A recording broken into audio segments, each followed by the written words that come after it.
In today's video, I'm going to teach you how to enter fixed assets into QuickBooks Online. This process is crucial for accurately tracking your business's financial health and ensuring you have a clear picture of your investments and their value over time. Let's dive right in. First, head over to the Advanced Accounting section. You'll find this option on the left panel of your QuickBooks Online dashboard. This area holds the key components for managing the more intricate parts of your business finances, and it's here that we will begin setting up your fixed assets. Once you're in the Advanced Accounting section, navigate to the Fixed Assets tab. This is where you'll manage all your company's long-term investments, like equipment, machinery, or other significant purchases. Keeping this organized will help both in day-to-day management and during tax time.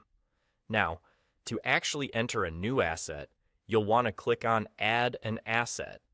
This is a straightforward process that opens up a form for entering all of the relevant information about your asset. The first piece of information you'll need to input is the asset name. This should be a concise and easily recognizable name for the asset so that you can quickly identify it in your records. After you've named your asset, add a detailed description. This description should include any pertinent details that can help differentiate this asset from others or give context about its purpose or usage. The more specific you can be here, the better, as it aids in asset management over time. Next, you'll need to enter the purchase price of the asset, along with the purchase date.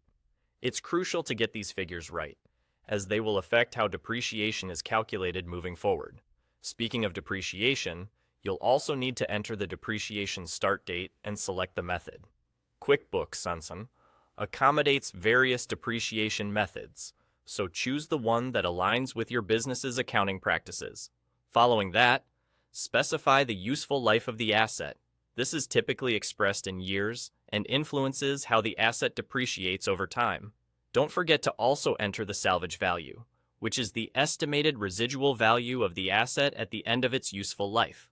Finally, you'll need to fill in any other account details specific to this asset. This might include account numbers or categories that tie the asset to particular facets of your bookkeeping. Once you've entered all the necessary details, review everything to ensure accuracy, then click Save. And there you have it. Your asset is now entered into QuickBooks Online, helping you keep track of your valuable investments with ease.